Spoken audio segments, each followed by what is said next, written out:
Hey, where am I? What is this place? You'd think they'd come up with something better, wouldn't you? But you know, they don't expect us to linger. How long we stay here is entirely up to you.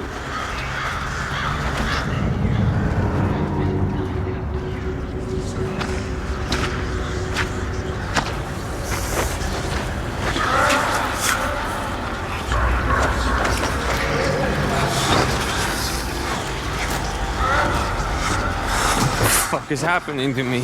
People once believed when someone dies, a crow carries their soul to the land of the dead.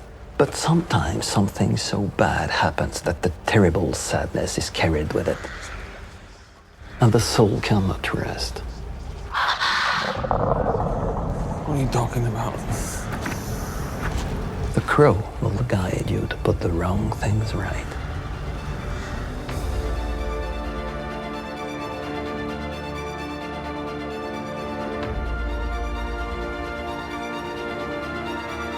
Hey, panelists, welcome back to the show. I'm Mark. And I'm Lara. And this is going to be a spoiler-full podcast about The Crow from 2024. So, well, yeah, it's been 30 years since the original Crow that came out in 1994, obviously. Mm-hmm. And Lara, you and I had covered that, wow, years ago. Yeah, I wish I could have had time to go back and see what we thought of, or what we talked about. I know we both love it, and it's still pretty iconic today. I think I saw it recently. We were showing it to my youngest daughter, and it held up. I still think it's a great movie. Yeah, I think it still holds up for the fact of what they had to deal with back then with the issues that were going on during production at that time, especially with Branden Lee's death. And a lot of people say that was the focal point of why the movie was so legendary and so classic in a sense that people want to remember it because it was Branden Lee's last movie and he died on set. But I think it really falls into the realm of where the movie was at that time in the early to mid 90s. You're talking 1994 at that time. But the music at that time was very prevalent. And we had Pantera, we had Nine Inch Nails, we had The Cure, we had so many other. Susie and the Banshees, I think, was in it too. No, but My Life with the Thrill Kill Cult was. Oh, okay, cool. Yes. Yeah, I knew you would correct me on certain. It's like I don't remember the soundtrack. I have it always on in the background, but I can never remember the names. And some pretty popular songs came off of that soundtrack too. Oh, I know the Pantera song, and I think the STP song became pretty popular. Yeah, so it was very prevalent within the culture at that time, and how goth was a big thing during the 90s because at that time, Typo Negative, those kind of bands were very popular at that time. So it worked in the culture of, or the meta, everybody. Yes, it's meta. So it kind of works in that sense. Where I think it was one of the first movies that had that very dark industrial sensibility to it, which was used in Dark City and The Matrix and a lot of other shows. I can't remember if Blade came before or after this movie, but after. It really set up that dark, hardcore industrial feel in movies. Yeah, and we'll be talking about Blade in the near future, everybody, too, because we're going to go back to that because we got the awesome Wesley Snipes back as Blade in Deadpool Wolverine. So we're going to go because we never covered it. So we're going to do that just for fun because in between episodes of shows that are coming out on Disney Plus, because we're going to get Daredevil Reborn. We're going to get a couple of other shows and movies within the process. So we're going to cover that eventually. But yeah, like you stated, Lara, it works out in the sense that the movie worked properly for the time it was. Now, this movie definitely captured a time, a specific time in our history. Yeah. And this movie just came out of nowhere. It's like, okay, we're going to throw this in for nostalgia because we had to get the 30-year mark. Or I think some studio maybe was about to lose the rights to it. And so they're like, let's make a quick buck off of this movie. Yeah. Well, you know, I've lost the term. What is it? Intelligence. Yeah. Yeah. Yeah. Basically the rights to James O'Barr's work. Property. Property or in digital medium or visual medium. Yeah. And it's so funny too, because over the years within the 90s, after the first Crow, they did do several other movies. You know, they had Tara Reid, they had Eddie Furlong, they had The Crow 2 wasn't as bad, I thought. I thought it was a decent one. With Vincent Perez. Yeah, Vincent Perez was that one. Really good, I thought. I actually worked on a remix of the song that was in that movie by White Zombie at the time. Sorry. Not Rob Zombie. Anyhow, but the funny thing is that it cultivated like a mass, and then people kind of got phased out because we had the Crow TV series back then. And then over the years, it was speculated we were supposed to get Jason Momoa as the Crow, as Eric Draven. And they had multiple scripts and everything else. And it was a far different script than what we got here, which the Momoa version was more truer to the comic than the original movie that we got with Branden Lee, from what I was told. Yeah. Huh. So, but with this, they kind of pressured it and moved it on. We got, of all things, Bill Skarsgård as the lead character within this 2024 version, which, you know, I like Bill Skarsgård. I love the Skarsgård family. I've been watching True Blood, so I'm enamored, and I think Alexander Skarsgård is probably the prettiest of all of them. I'm a Bill guy. I'm a Bill gal, I guess. I like Bill. Really? Yeah. Okay, cool. She loves it, everybody. No, I've never. Well, I did like it, but I really liked him in Hemlock Grove, which was the first media that he had in the U.S. And yeah, that was for the first couple seasons, that was a really fun show. The last one kind of petered out, but he was always good in it. Yeah. So should we go over the synopsis of the movie though? Oh yeah, let's go. We've been it? digressing a little bit, so just bear with us because this movie wasn't that great, but we'll go into our thoughts and everything else, everybody. So, Lara, give us that little synopsis.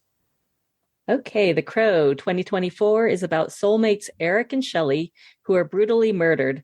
Given a chance to save the love of his life, Eric must sacrifice himself and traverse the worlds of the living and the dead, seeking revenge.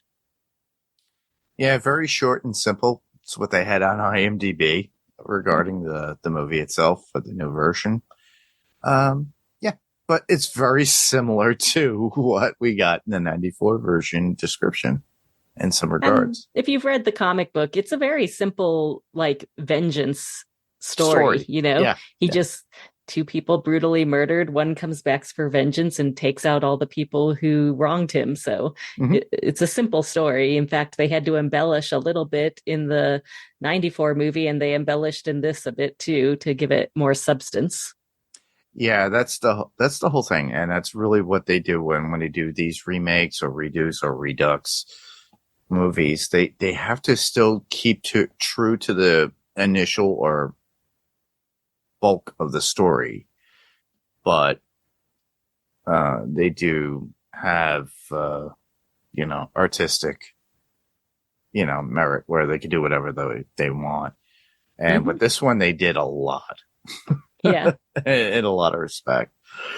So with that, the initial theatrical release date, if you all didn't know, was August 23rd 2024, the day before my birthday. And I think yours? Nope. No, your birthday is like what, days away in February. No, it's in February. Oh, it's in February. Remember, we're several months apart. Oh, Mark. That's right. Darn it. I always thought we shared the same birthday. Damn it. All right. As you mentioned in our witching hour, or our Mayfair Witches podcast. We are several months apart. You're younger than me, so you I'm can younger. rub it in my face. By months.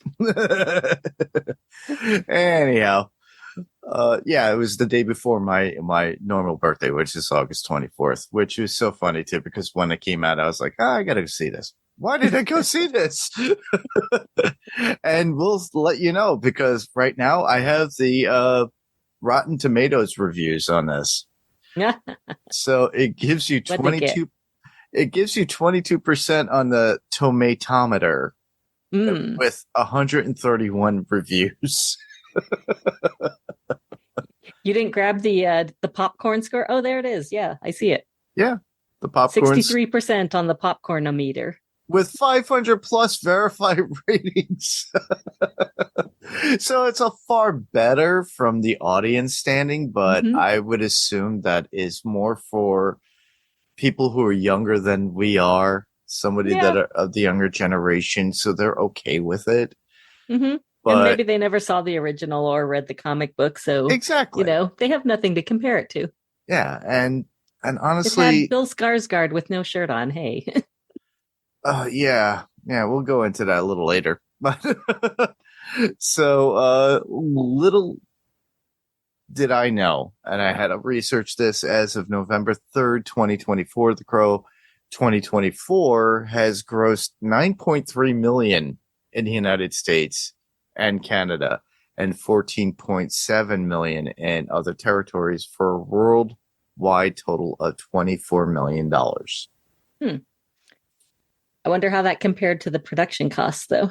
I have to look at the production cost. I never really looked at it. I'm curious. Well, while you look that up, I will mention at least the first two stars of our movie tonight. The first one being Bill Skarsgård, of course, of the famous Skarsgård clan. He was in the movies It, John Wick 4, Barbarian, Hemlock Grove, and coming up this December that I'm super excited for is Nosferatu, the remake of that by Robert Eggers, who is brilliant in my opinion. Oh, yeah, I'm looking forward to that one. Oh, my goodness. Nosferatu is something, and they did one years ago with Willem Dafoe. Actually, that was kind of like a one more about the artist, but there was also one with, a German actor whose name I forget. And it was I think in the 70s or 80s, they did a remake of Nosferatu. Was it a Hammer-based film, do you think? No, I don't. Okay. I'll look it up. But we'll have to look it up, and I'll go move on research and tell it. us about FKA Twigs. All right, so FKA Twigs, who I've never even heard of, everybody. So she's... Her music is pretty good. Oh, I gotta look it up and start listening, apparently. She's an English singer, songwriter, and dancer, and she was in, I didn't recognize her, but she was in The King's Man and Honey Boy as well. So, interesting. Klaus Kinski was the guy who played Nosferatu in the remake in 1979. Wow. Just to interrupt and go into that. Yeah, I'm sorry. Klaus Kinski. Go ahead. No, it's fine. We're always off book here, everybody. You know this. We just have fun. But yeah, Klaus Kinski. Wow, that's a really good actor too. So I gotta look into that. Danny Houston played our villain, and he was also a villain in Wonder Woman and in 30 Days of Night. I haven't seen Succession, so I don't know if he's a villain in that or not. But he plays a good villain because he seems to do it quite often.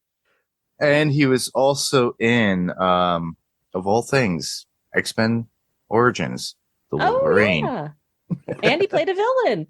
And he played a villain there, too. He's a really interesting actor, and I love how he brings up evil characters. So it kind of worked out in the sense of, that he plays this kind of character.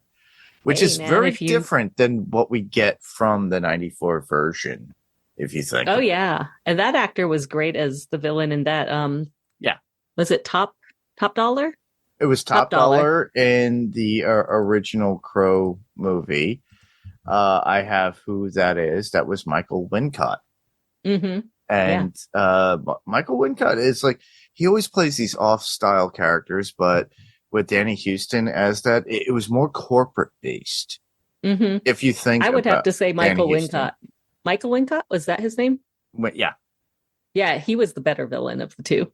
I think so too. And and to show a little respect and sympathy, we had somebody in the original 94 film, somebody I've met over the years at conventions and got to know personally. We lost our one and only Tony Todd, our Candyman. He played Grange in the original 1994 film. Was he the pawn shop guy? No, he was an affiliate of Wincott. Oh. And made everything work. Yeah. Yeah, so you saw Tony every once in a while. He had a deep voice. And yes. Yeah, so. He was the only one of his goons who seemed to have any sense. Yes, exactly. Yeah. But, it's odd that Tony would actually play such a character back then. But always is a focus, and somebody always remembers his face, his voice. Mm-hmm. And I love that. A lot of respect to Tony, and rest in peace, Tony. Yes. And thank you for your entertainment. Now I know what you meant by Candyman. He was in the movie Candyman. I was thinking there was a Candyman as one of the gangsters in The Crow. No, he played the Candyman. Yes, iconic role, as well as in Final Destination. There's a constant character in there. So yeah, that's a little tribute to Tony and Mr. Tony Todd. And thank you for the entertainment. And you will be eternally there and celluloid. So we could always go back and watch you all the time. He was also in The Rock, by the way. Nice. Awesome. Well, this movie was directed by Rupert Sanders, who is really only known for Snow White and the Huntsman and Ghost in the Shell. Which I don't think that director gets a lot of work because, first of all, I don't think so. Starting off my litany of Twilight trivia, Snow White and the Huntsman was the movie where he notoriously had an affair with Kristen Stewart, who was many years younger than him. That led to her breakup with Robert Pattinson just before the release of the last Twilight movies. And then Ghost in the Shell got a lot of buzz, not a lot of buzz, a lot of hate because they race swapped the lead character from the anime with Scarlett Johansson. I remember that so vividly of how everything came to be. I remember Snow White and the Huntsman. It's probably one of those movies I fell asleep to again. Didn't we have? That was a good movie. I enjoyed it. Didn't we have a Hemsworth in that movie too? Yeah, he was the huntsman, and Charlize Theron was probably the best version of the evil queen I've ever seen. Yeah, I remember that too. And it's just like, okay, it was one of those movies that came and went, didn't do really well at the box office, but I guess this director is privy to these kind of films, and he just doesn't do well. He did not have a very big filmography. Like a lot of his stuff on IMDb were like commercials and stuff. I think after he had an affair with his co-star that broke up one of the biggest, most anticipated romances of the time, he probably went in the cellar for a little while. Ah, man, I feel bad for my the other Twilight. Well, he screwed himself. He had a wife and kids, and he destroyed that as well. So, all right, it's all on his head. I don't condone that in any way. But the other little bit of Twilight trivia, because I know you love it. Go ahead. Mark, is that Robert Pattinson, after breaking up with Kristen Stewart, at some point dated FKA Twigs. Really? Yes. Interesting. And Robert Pattinson actually has a movie coming out soon too, as well. Yeah. Which kudos to him, because I really do enjoy his movies. I'm not saying that I don't like Kristen Stewart. I do think Kristen Stewart is talented in what she does.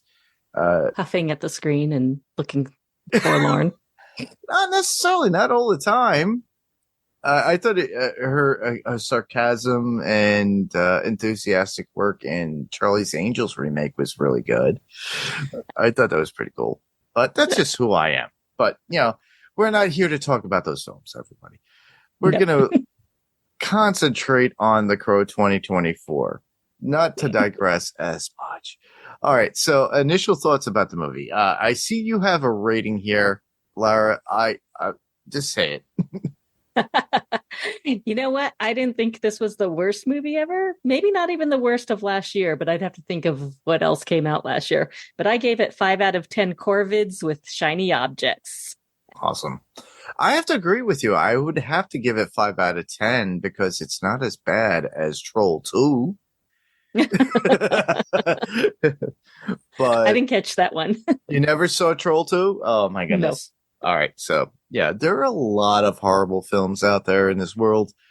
I don't think this was that bad, but for the IP that they are covering, which is J.L. Barr's comic and a comic related and something that was transformed into a film in comparison to one that came out 30 years before,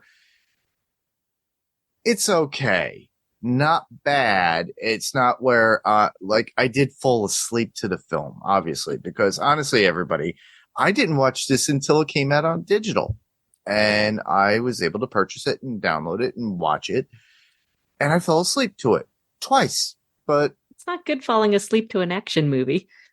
I've fallen asleep through a Harry Potter film. My sister could actually condone that too, as well as the Robin Hood remake back in the early 2000s. I don't know if you remember that one.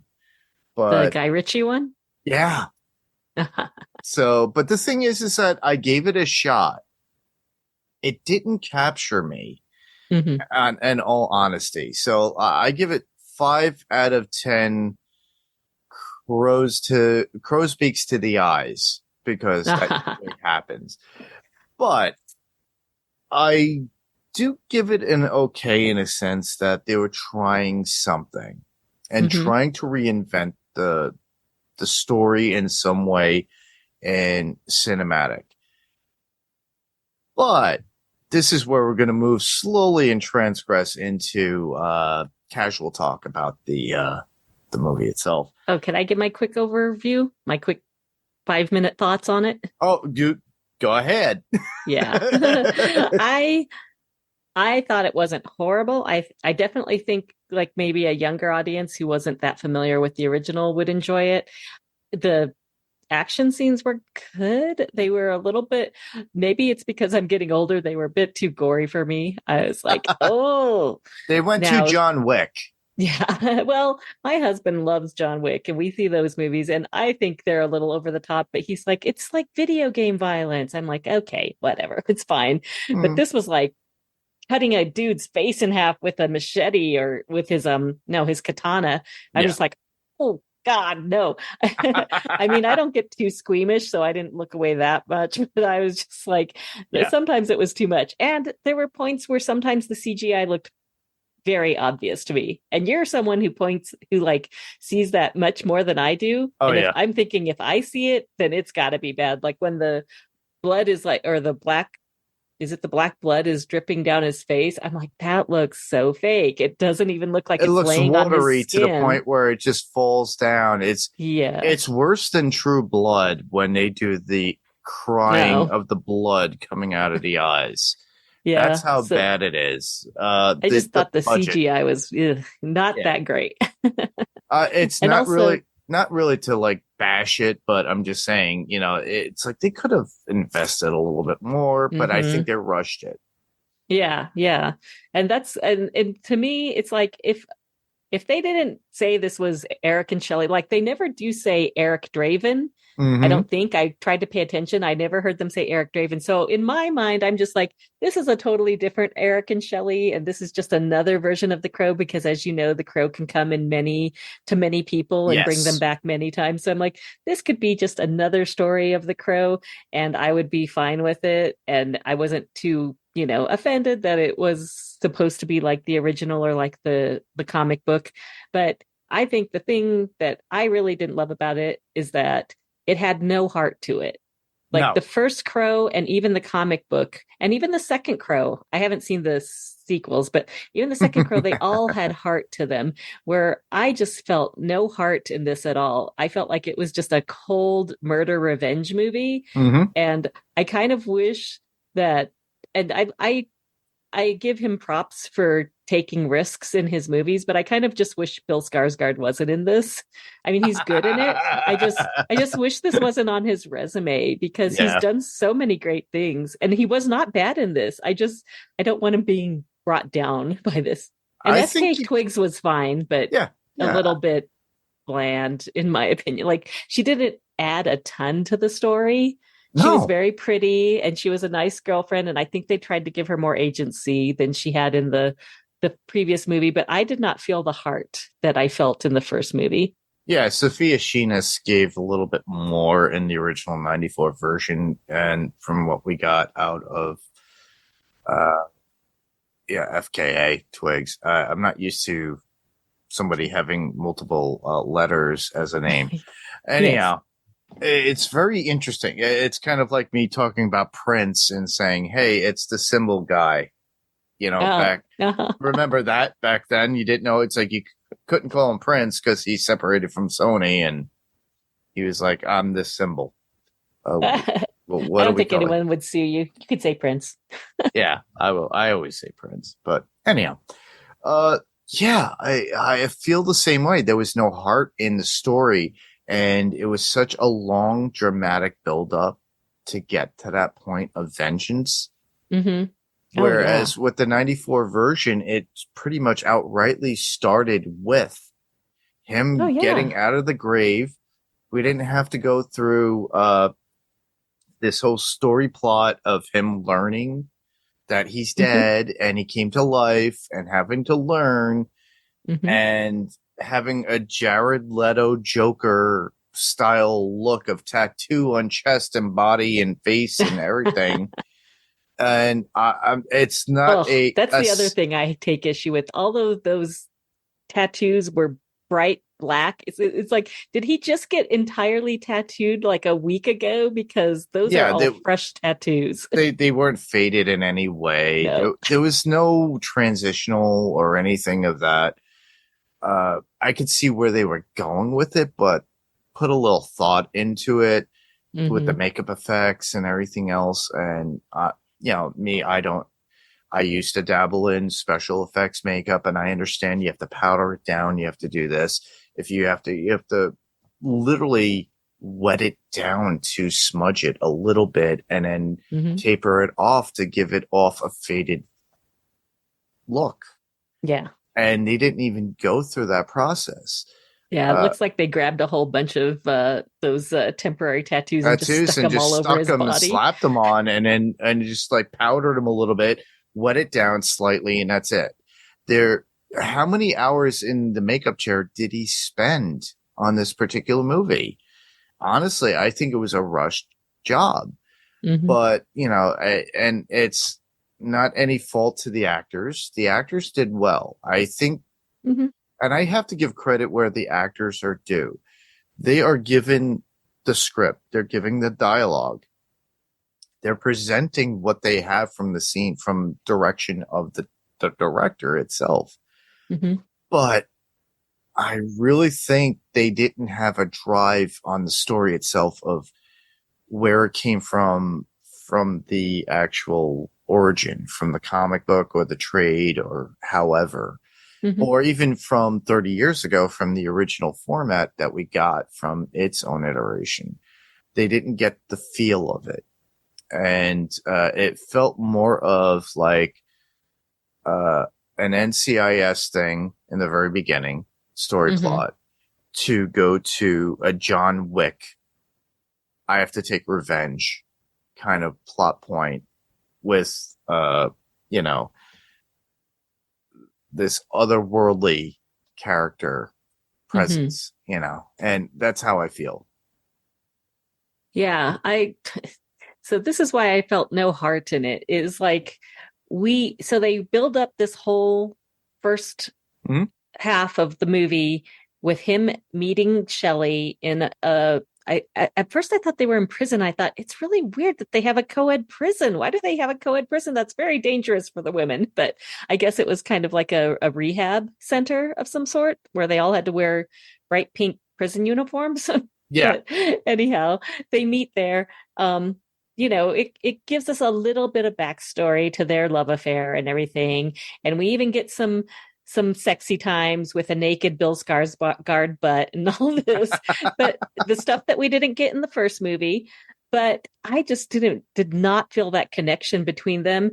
And I felt more connection between Branden Lee's character and the actress in the first movie through their flashbacks, We Even only though see they were tiny like little quick. flashbacks of their relationship. Exactly. Yeah. And I just felt so much more connected to that couple than to this couple. And I realize they're flawed. They have their issues. They're not perfect people or anything. Yeah. But I just never felt that connection of deep, deep love. And that was the whole part of The Crow. And probably why I love it is because, James O'Barr wrote The Crow after losing his fiance to a drunk driver who killed her before they were married. And then he used that as a way to propel his creativity into creating The Crow. And you kind of felt that, you lose someone so dear to you that the pain will not let you rest in peace. And so you come back as this vengeful wraith. Correct. And that's also what I felt in The Crow. And the way Branden Lee played it, he played it with such heart. He didn't play it like he was sometimes he was a little crazy, and Eric Draven has to be. Yes. Well, they kind of omitted that out of the original film, as we spoke about when we covered that one, where he would cut himself and go a little crazy. They cut those scenes out, but we did see he used like electrical tape or gaffer like tape. Gaffing tape. Yeah. Yeah, gaffer tape to cover up his wounds that he purposely cut himself, because they don't even mention that if he purposely cuts himself. But he does go a little nuts sometimes in the comics, and he goes a little nuts in the movie, but he doesn't self-harm himself, but maybe sometimes. Does he? I don't know. But he doesn't go as far as he does in the comic books, but he does go a little crazy. But there's sometimes when, especially, and I think that was what was intelligent about the first movie, is that they brought in the element of the little girl whose name I'm forgetting. Yes. I can't remember her. I will find that. And the cop. Those are his like human connections. And through them, Sarah, you can see. Sarah, yeah. Sarah is the girl on the skateboard that everybody knows. And then we got Ernie Hudson as Sergeant Albrecht. And there was a connection to humanity from his previous life that he was able to connect with to bring him back to humanity, is what it was in the first film. Or the original. You see those human elements with him when he's connecting with Sarah, when he's joking around with the officer, when he's telling Sarah's mother, don't do drugs because, mother is mother is God on the hearts and lips of children. Yes, that beautiful line. And it's like, we see that he's a good guy. He's not out there just to kill people.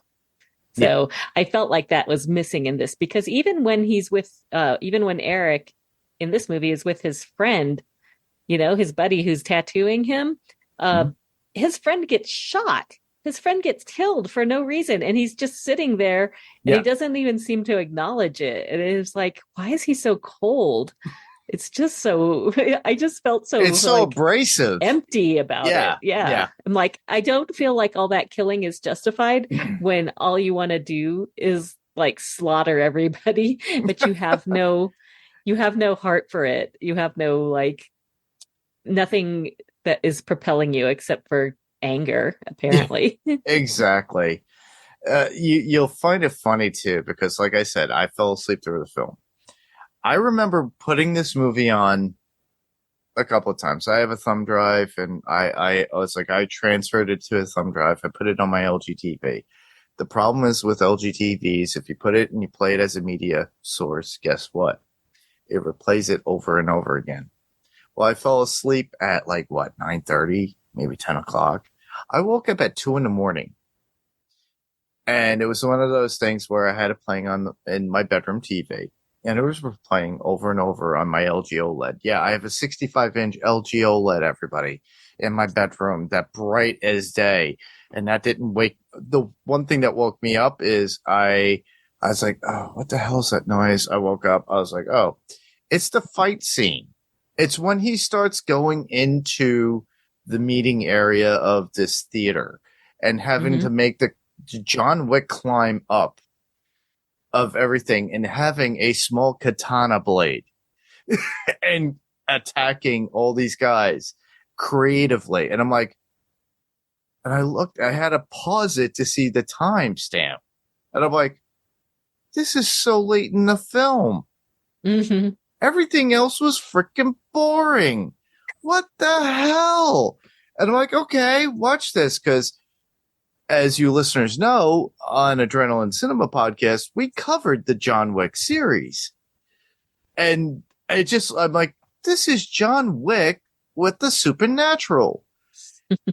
He just is like walking around. I'm like, oh, it's Neo with the long coat, no shirt, katana blade, going around killing, doing everything. We don't have like specific style characters from the original movie. If you think about it, the cast that were in there, it's like you had Top Dollar, you had T-Bird, you had Fun Boy, Skank, Gideon was involved. He was the seller and stuff like that. You had all these specific people that Eric was going for, but no, these are just typical army lackeys of the new person that is the villain in this movie, which is Vincent Rogue.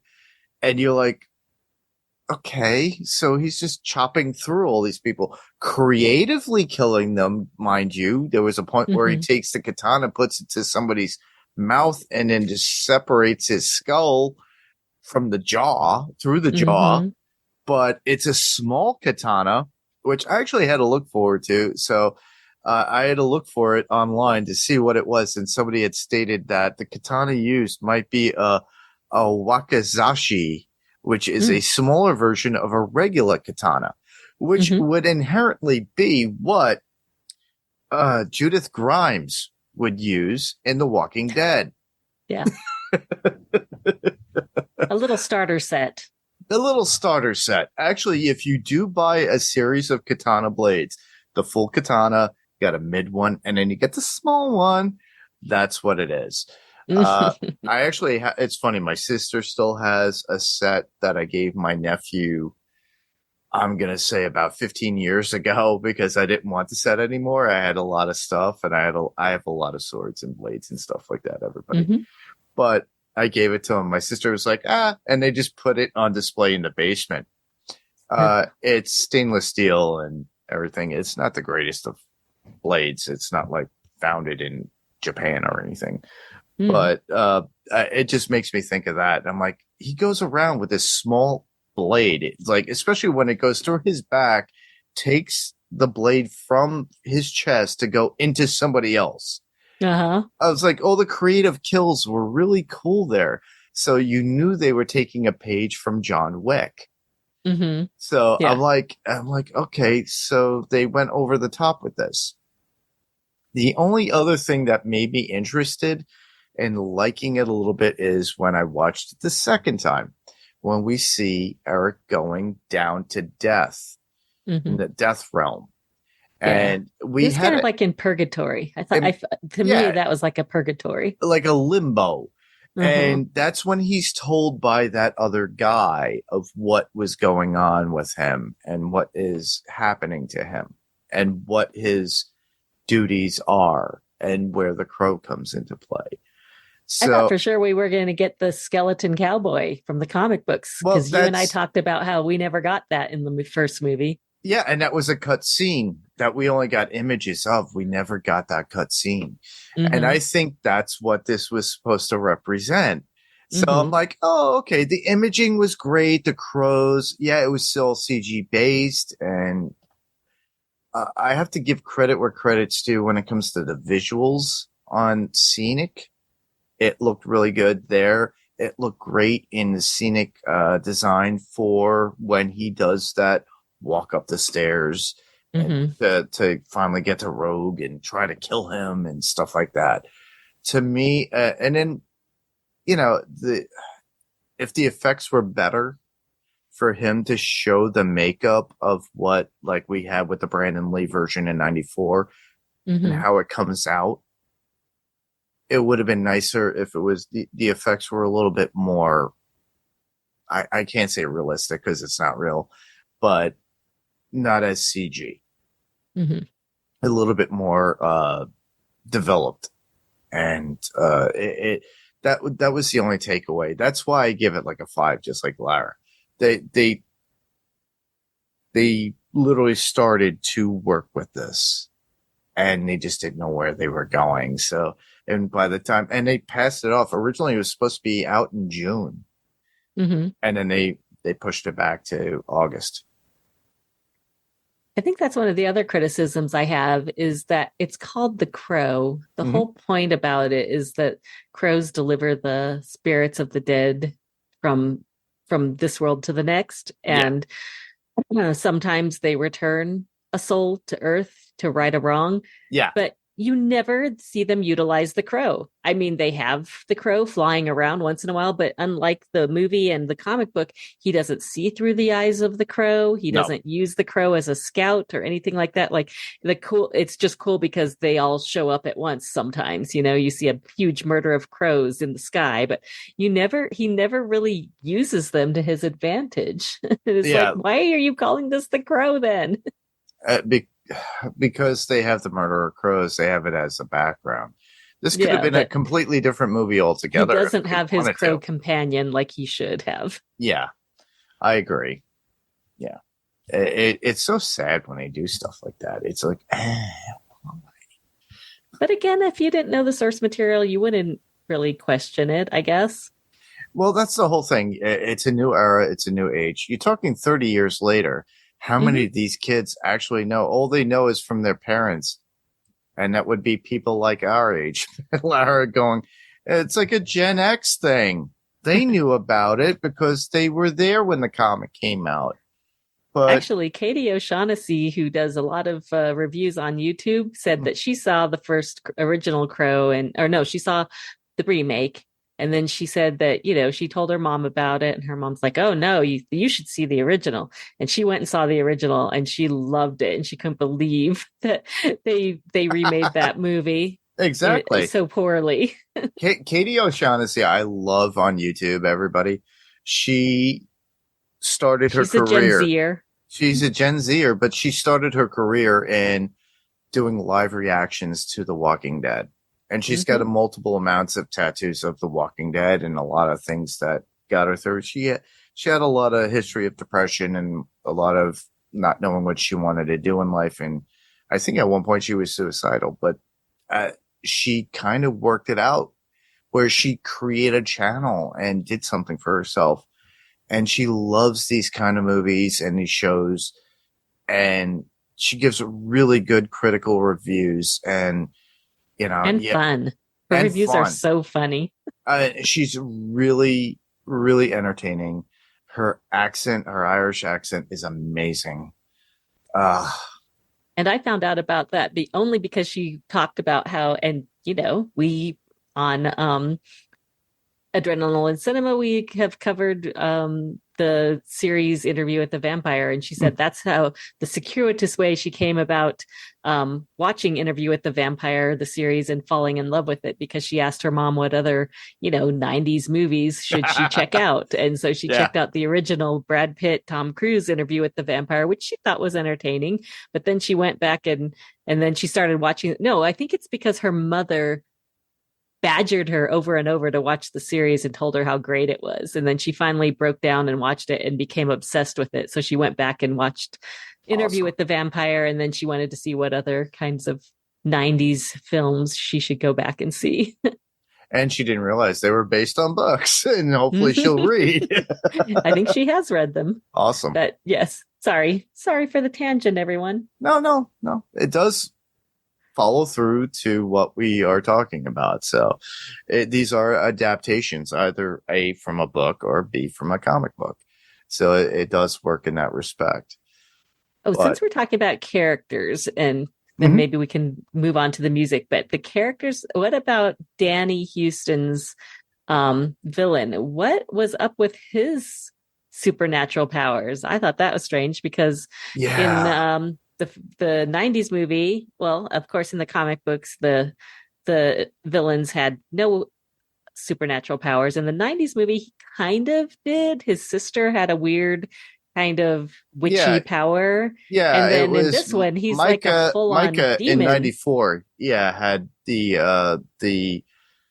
like, it was something at a Buffy the Vampire Slayer or even Angel, where like a Drusilla kind of like telepath understood something, and then Michael Wincott's character, Top Dollar, would be capitalizing on that because his sister, and even though he was having sex with his sister in that movie, so that was a bit odd. That was always weird. I was always weird. His half sister, but yeah, well, she was Asian, everybody, and if you look at Michael Wincott, he actually does look a little Asian in some ways. I just thought his Danny Houston's character was very strange in this. I'm like, okay, so he's like a soul-sucking demon, and he gets people to, unalive themselves and then sends their souls to hell to it just reminds buy me more time for himself. Yeah, it just reminds me of the original Crow TV series that we got in the later 90s. Never watched that. Oh, you never watched that? Oh, the Costco's was in it. I forgot his name. But it ran for a season and a half. I have it on DVD. It's very hard to come by, everybody, but you can watch it. I'm pretty sure you can find it on Tubi or something of that nature. Eventually, I'm sure somebody will have it. But it's interesting because they were trying to present The Crow back in the late 90s after the initial success of the 94 movie. They wound up putting a TV show out there similar to what they did with Highlander back in the 80s, and then into the 90s they actually had a Highlander TV show, which I'm a fan of too because I love Adrian Paul. He's a pretty man, yes, but I like his acting style, and I loved the Highlander TV series. But they tried that with The Crow, and it was like a villain of the week for The Crow. And they still kept true to the Crow standards, but in this case, he drove a motorcycle, Lara. So it was pretty cool. But it was very good. Dacascos was a really good copy of that. But when you talk about Danny Houston, it reminded me of that it was like the villain of the week that had supernatural powers. And then they were trying to throw that in there as, okay, we could elaborate this because we still have the mythos that we had within the past 30 years of The Crow, whether it be from comic book form, from all the original movie series, because I think The Crow put out 3 sequels after the first one. And then they had the television series, so they could actually elaborate on that into what they want because of, artistic license, and do what they want. And it'll work for whoever they're trying to, cater to, which is Gen Zers or millennials or whoever at this point. Yeah. But that's can't why pull I the thought wool it would have been a good,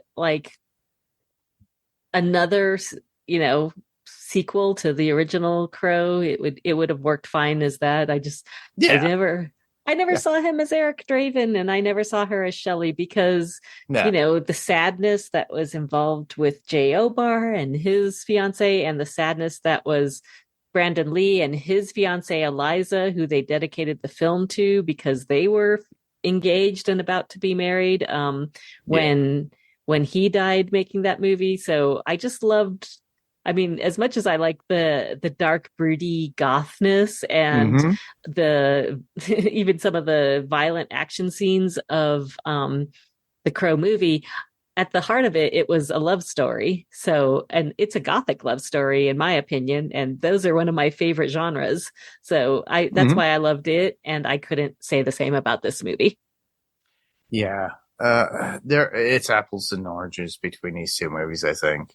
The original and this. You're definitely going to have a generational gap based upon what likes, I would say. But I actually asked my niece, my goddaughter, to watch this, and Maddie's she's in college, so she's like 18, 19 years old. So. Yeah, I have an 18-year-old too. I'd be interested to see if she watched it, what her opinion of it is. I could tell Maddie's reaction before I even tell her to watch it. She goes, "Why I'm going to watch that?" She'll know right away. Uncle Mark, you set me up for disaster. No. She'll tell me flat out. And by the way, you played this wrong on bass guitar. It plays this way. Because she likes doing that to me. Anyhow. But yeah, the movie itself, overall, not that bad, but not that great. It didn't achieve high stars, and I don't think they're going to come out with a sequel. And if they do, it's going to be direct to streaming. And Bill Skarsgård will definitely not be in it. Exactly. He's too big for that now. So, apart from the movie, one of the best things about the original Crow movie was the soundtrack. So, what did you think of the music in this movie, Mark? The music in this was interesting. I think you have it in your notes, but we'll talk about it now. But we have something playing at the moment while underlying as we talk, and it's Joy Division that you bring up too. And the song is called Disorder, which is very odd too, because in the original Crow movie, we did get a Joy Division kind of song by Nine Inch Nails. A cover, yeah. Yeah, a cover of it. Cover of Dead Souls. Of Dead Souls, which was really good, and I loved the bass intro and everything on that particular song. So we got that. We also got... I'm a fan of Joy Division, so the first 3 chords of that song, I was like... Yeah, it's there! So I thought I'd really like the movie because they kicked it off with Joy Division, but it kind of didn't live up to my expectations. Yeah, I know. But yeah, we have that available to us within in this particular movie. It's great to have a little bit of Joy Division there. So I wanted to throw that in there as we were talking. There are other people there too. What other Enya is in there? I think you both and Gary Newman was in there. Gary Newman, yeah. That was awesome to hear. There's a band called The Bug that's in there that have a really great song in there. These, I think, are a lot of newer bands. Yes. So I was listening to, there's no soundtrack per se, but is this the complete soundtrack? I don't know. I found a public playlist on Spotify. I think FKA Twigs has a song in there too, but I don't see it on this list that I have. So I'm going to have to actually look and see if they had a soundtrack for the movie, but I think she had a song in there too. They have a song by Claude Debussy called Des Pas sur la Neige, who's a composer from 200 years ago or so, but maybe 100, just about 100 years ago. About 100, but yeah. Back to the Twilight trivia. Claude Debussy's Clair de Lune plays very prominently in Twilight. So okay. And Enya, I never thought that I would hear an Enya song, and I'm a big fan of Enya too. So I was like, this was just before he walks into the opera to slaughter everybody. Yes, I'm like, Enya in a Crow movie. Interesting. But that was prevalent too in the 90s. Actually, that was a 90s thing back then, because that's when we all knew about Enya. And Enya was big back then. Yeah, when I left, when I go into a client's home, when I do home theater installations in people's homes, right? I see an Enya CD. I'm like, it's like usually when everybody leaves in their CD player, because if I have to do a home theater setup or musical or audio setup, they leave Christmas music in their CD players. Well, I love that particular song called Bodicea, and Yeah. it's from her first album, which I have on CD. I have an Enya CD too myself. I do. I think it was probably the first CD that they put out. So yeah, it's. I was glad to hear it too. Oh, I'm glad, and it was nice to know that with the Crow movie, this 2024 version, they actually have decent music, a soundtrack to it. And I'm sure you'll have Spotify's out there too for it, everybody. I'm sure if you look it up on Spotify, there's a playlist surrounding it based upon it or from the original soundtrack itself, because that's usually what they do with licensing. And yeah, it's gonna be And we interesting. were wondering when we brought up The Crow at one point. I don't think it's when we reviewed it because we didn't know there was another movie coming up, but we had talked about how they would try to sort of embrace the youth culture of today, because the way they did it back in the, In the mid 90s. Yeah. But I think they kind of embraced it. I guess I'm not out there enough to know what the youth culture is today, but they'd kind of embodied that club culture. In fact, when Bill Skarsgård, there's a scene where he's wearing this kind of fuzzy, furry pink jacket. Oh yeah, kind of a club wear. Yeah. And I'm just like, as makes you think gorgeous as Bill Skarsgård is, nobody can pull off that ugly ass pink furry jacket. It looks like he went into his grandma's bathroom, picked up the floor mat off the floor, and just threw it over his shoulder. Yeah, it's not our culture because it's not our generation, Lara. So that's probably something that's out there. Or maybe deep down inside Bill Skarsgård is a furry. A pink furry. You never know, because that is a concept that came out within the past like 15, 20 years. But I thought they would have a lot more music on this soundtrack that kind of captured the music of the era of the day. Yeah. It's so funny because, with Spotify and streaming music now, music is everywhere. So music is it's I kind of all over the board. It's synonymous with any movie that's out there now that is popular. It's always like anything that's an action adventure, Marvel, like sci-fi, even on TV. There's some sort of like pop culture music that is integrated. And sometimes they'll go nostalgic and go 90s, go early 2000s, 2010s. And throw that and mix it in there, like one or two, and then they'll have the more current. But with this, it was I could only like watching the movie like for the 2 times that I did. I only listened and I only caught like 5 songs total, and that's about it. I actually did not think that they would put some throwback songs like Joy Division and Enya in there. I thought it would all be current music. Current, yeah. Yeah. But you know what? That's up to the director, the producers that are out there and what they get licensing for, or who is behind the writing. And they probably inputted that into the writing saying, cue this song. Because writers do interject that at certain points within writing, I've noticed. And it's really cool when they do, because it kind of, what's in their mind when they were writing the scene and the dialogue and how it was supposed to be visually represented in the show or movie. And I like when they do that. Buffy the Vampire Slayer is very much like that in the sense of what they were doing back then. I was a huge JW fan, but with all the stuff that came out over the years, I enjoy the show as it is, but do not like the man himself, JW.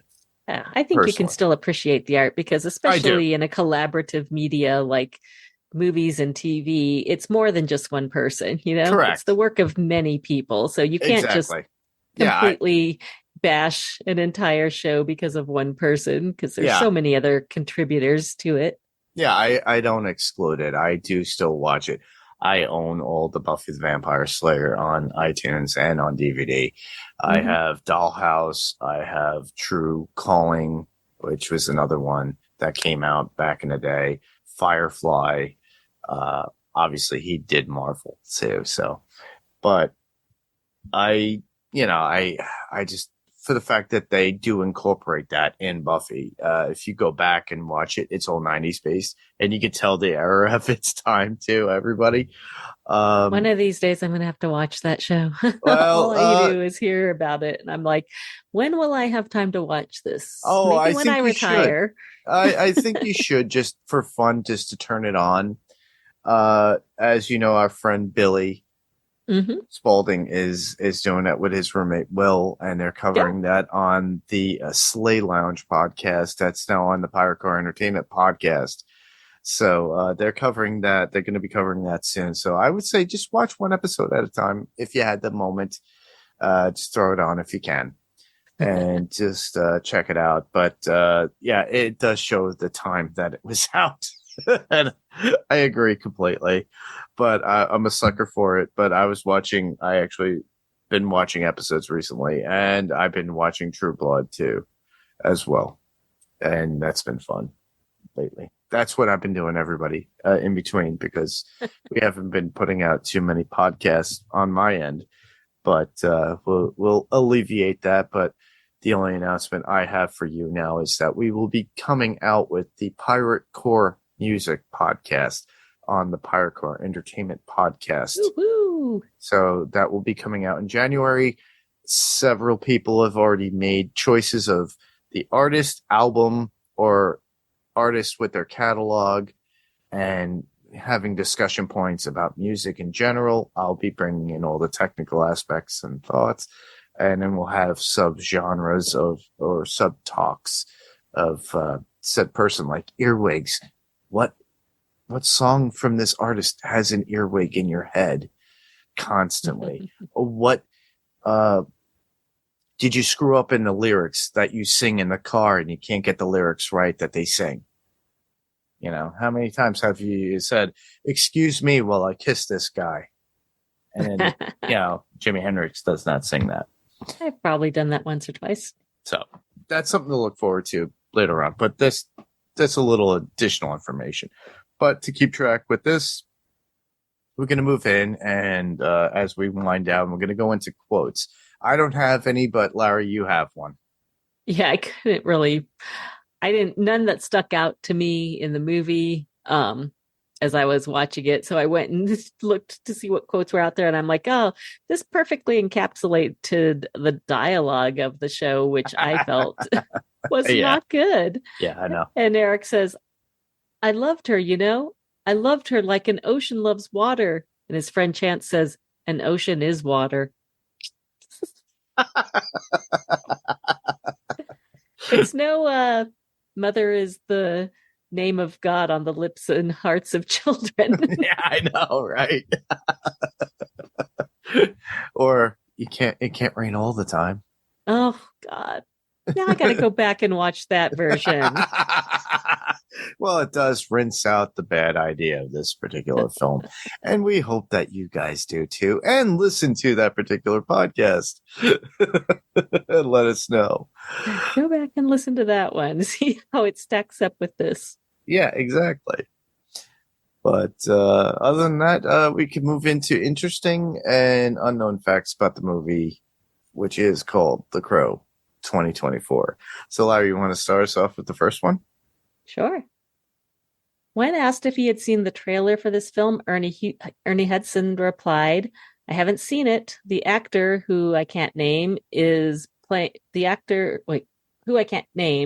the lead. I love and respect. But for me, the Crow is Branden Lee. I can't imagine. Let's hope they don't try to redo him, that they do their own thing with it and take it down a different direction. I haven't seen the trailer. I haven't seen any other Crow movies because of what happened to Branden. In an earlier interview in 2021, Hudson exclaimed he hadn't even seen the 1994 original, saying, "It breaks my heart and I can't get past it." So much of it was action stuff, but Branden and I got a chance to work together. And Ernie Hudson was the one who played the officer. And I actually saw a video of him talking about how close he and Branden got beforehand, and that Branden really helped him with some of the issues he was having at the time about just the industry and trying to get work, and he was feeling really down on himself, and Branden kind of lifted him up from that, so they became pretty good friends. Yeah. I could see how it is hard for people from the original movie that work with Branden and having to move on and having to see that this was remade 30 years later and then being like, nah, I can't even touch it. I don't even want to watch it. Yeah. Out of respect. Yeah. Next up, Luke Evans, while still working on the production of The Hobbit, The Battle of the Five Armies in 2014, held a live Facebook Q&A during some of the questions that he personally responded to when asked about joining the Crow reboot as the leading character. Evans stated that he felt inclined to drop out from the project as he felt unworthy of portraying the late Branden Lee's most iconic role. So that's who we could have gotten at a certain point as Eric Draven. Yeah. If you've ever seen the Dracula movie he was in that I can't remember the name of right now, I actually really liked it. I think a lot of critics hated it, but I found it entertaining. What was it, like Dracula 2000 something? I think it's like Dracula Retold. Or was it? Oh, no. Was it about the ship? Now. No, it's not that one. It's not about the Demeter. Oh, okay. Okay. Keep going and I'll tell you when I find it. All right. So I'll move on to the next one. F. Javier Gutierrez at one point courted to direct the film, but not as a remake. Crow creator Jay Obar admitted in an interview that he was impressed when he saw that Gutierrez' take would be black and white shot for shot remake of the original graphic novel. That would have been awesome. And using both panels and dialogue directly from the source material for storyboarding to be faithfully or as humanly possible to the comic. So due to production troubles and delays in shooting, Gutierrez dropped out to direct Rings in 2017. So that would have been cool. That would have been cool. Even if it would have been, they usually have these kind of panel like animated movies that you could do. And they've done this with Watchmen. And I wish they would have done that with The Crow, just to give it a storyline. They've done this with Marvel Knights, and it would have worked.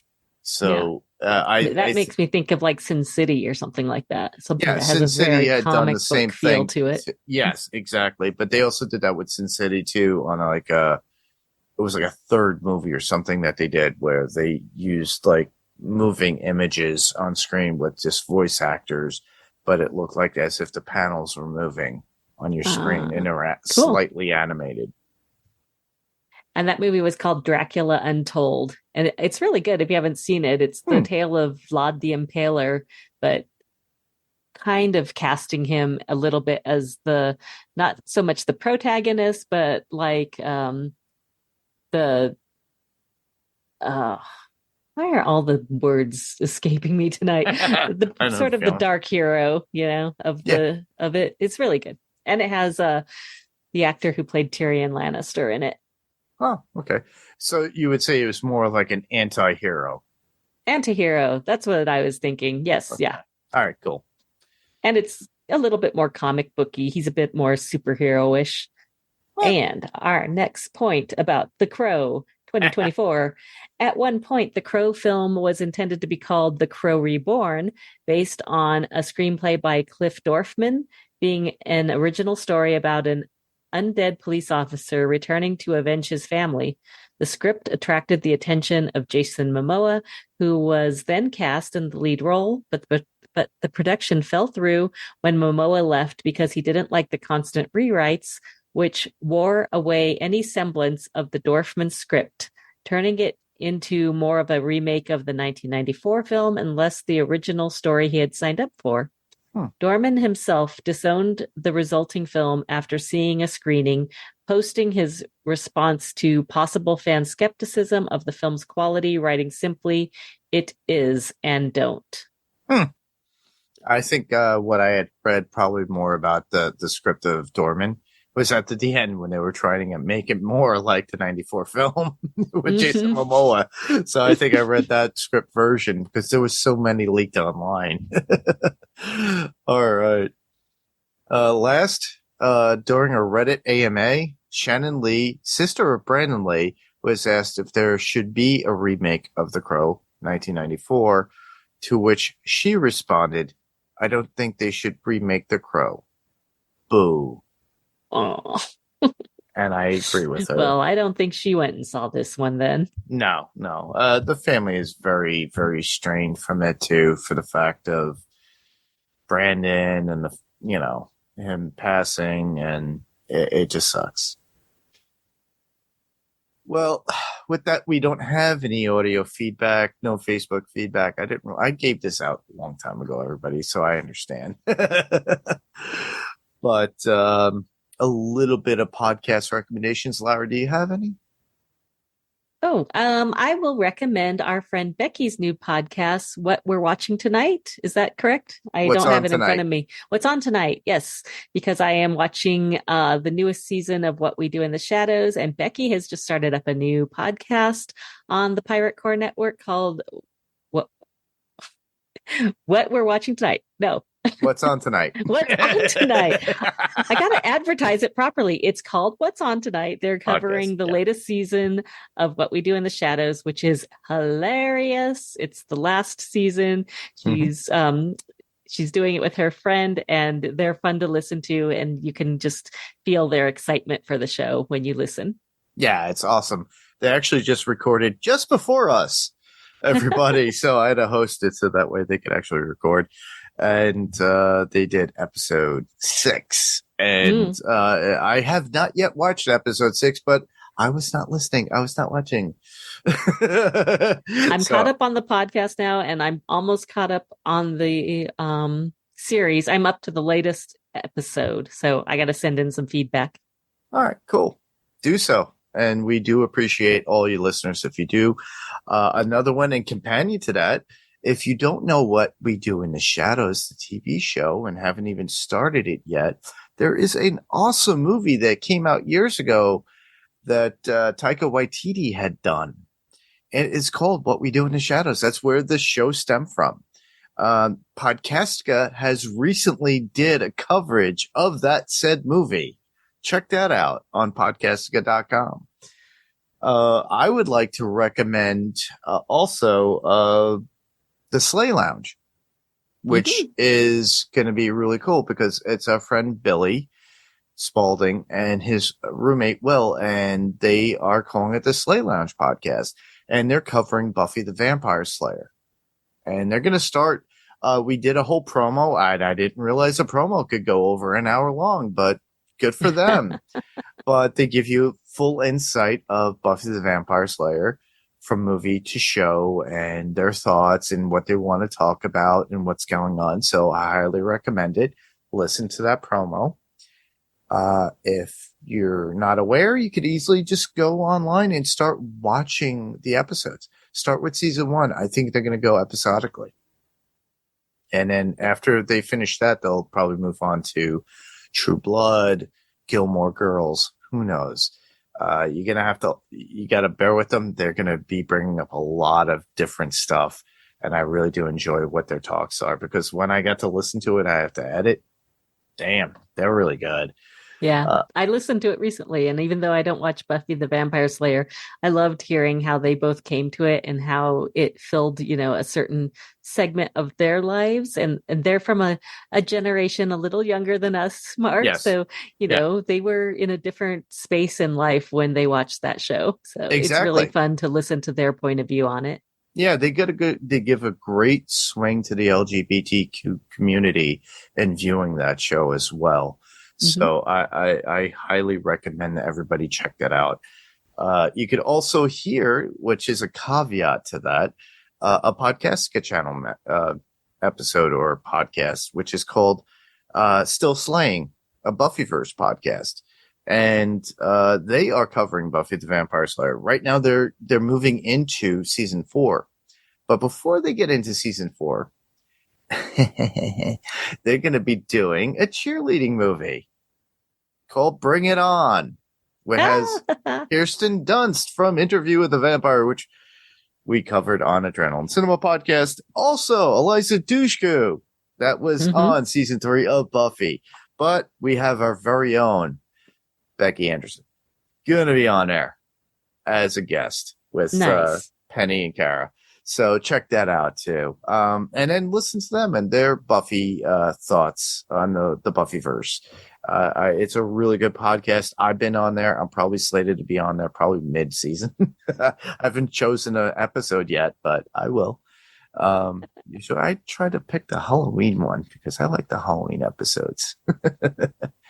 Anyhow, I could go on there and talk about the movie. I saw the movie with Christy Swanson and Luke Perry and loved it. Oh, same here. I saw that too. I saw it in the theater and I met Christy Swanson and I talked to Christy Swanson about the movie. I know I loved her in it, as well as Deadly Friend. But not many people remember that movie. Do you remember that one, Lara? No. Deadly She's Friend? in Adventures in Babysitting, though, isn't she? No, that's Elizabeth Shue. Oh, okay. But they do have a Thor in there. Yep, they do. And he and played... it's Vincent D'Onofrio. Yeah, who plays Thor. Kingpin. And Daredevil Reborn, which we'll be covering, everybody, on Panels to Pixels podcast when it comes out. Anyhow, with that, we're going to move in. Like I said before, we didn't post anything regarding feedback because this is so long ago. I probably posted it. Everybody forgot. Who cares? But you're here to listen to us. But if you have any feedback for this particular episode or any previous episode that we've done, because we finished up Agatha all along, we're going to be doing more stuff and then other movie stuff that we've done previously. You could send in feedback at any given time. All you have to do is go to our Facebook group, go to facebook.com/panels to pixels. You could just easily send in a comment of anything that I post and I'll figure it out and I'll just post it, copy it and put it in my notes for the next time we go, or Messenger on Facebook. So Facebook Messenger, I will get those directly as well. Same thing with Instagram, because whatever happens in Facebook happens in Instagram. So literally you'll see a post and you comment in Instagram, I'll get it just the same. So with that, it's easy. On Instagram, it's at Panels to Pixels Podcast. So if you didn't follow us then, follow us now and then just leave a message. If you want, there's always the cool thing. You could just send us an email, panelstopixels1@gmail.com. That's panels spelled out. 2 is spelled out TO, pixels, and the number 1@gmail.com. All you have to do is write out your thoughts. We'll read them on the podcast. And like I stated, it doesn't have to be specifically to what we're covering at that time. It could be something previous, or it could be something that you want us to do later on. Let us know. Or if you feel the need that you want your voice to be heard and you want to be on the podcast, literally all you have to do is record yourself. Everybody has that opportunity. Everybody has computers now. Everybody has their phone. Record yourself, send it as an attachment, and send it through the Gmail. So all you have to do is send it to panelstopixels1@gmail.com and send that voice message as an attachment. I could play it. And it's as if you're part of the podcast and we could talk about it as you're speaking or afterwards and have fun with that. But other than that, where else can listeners hear you, Lara? If they want to go back and watch the AMC series Interview with the Vampire, which I highly recommend because it has, in my opinion, been one of the best series I've seen for a while. I would suggest going back and listening to us on Adrenaline Cinema podcast, discussing that with me, you, Becky, Billy, Danny. Yeah. We had a whole crew on that one. We had fun, and we still are going to have fun. We also did cover Mayfair Witches for the first season. Briefly. Quickly, one episode. No, not one episode. Which is all it deserved. One episode we of only had season one. Yeah. Yes. We covered all of season one in one episode. And we will probably come back in January when it comes back. Don't torture me that way. Or maybe we'll just do a whole season. I don't know. Well, I guess we'll see how the first couple of episodes go. Yeah, we'll move from there. And then if we really want to torture people, we'll have our friend Rima from Strange Indeed come on and have fun with it. Just bashing it. Anyhow. But there is congratulations to one Alexandra Daddario, who actually had a child recently. Oh, wow. She gave birth, and she posted something recently on Instagram. It wasn't a demon ghost, was it? No, it wasn't. But she's embracing motherhood, and congratulations to Alexandra for that. Where else can listeners hear me? Well, you could hear me here, as always, on Panels to Pixels podcast, as well as Steve Brown. When we come back, we're going to be slated coming up is obviously Daredevil Reborn, any Marvel movie that comes out. And anything that we come to mind for us when we just post it and saying, hey, we're going to cover this old movie back in the day. And that was, adapted from a comic. So, keep your eyes focused on Facebook, Instagram, and all that good stuff. And then, we'll keep you notified. But you could also hear me on Adrenaline Cinema podcast. As always, like Lara had mentioned, we did cover Interview with the Vampire. I think the last episode I had released was Friday the 13th Part 5 with our friend Jamie Dimmick. And we're going to continue on with the Friday the 13th saga as well, and coverage with that. So Jamie and I will be continuing that.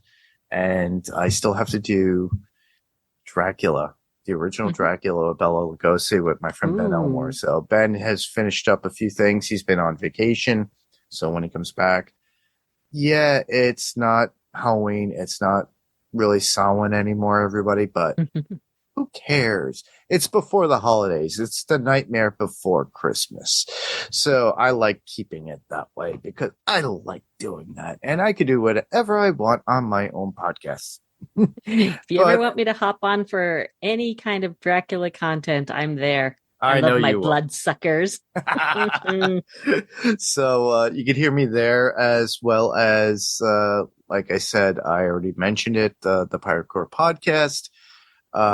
Becky and Mandy are doing What's On Tonight podcast and covering What We Do in the Shadows.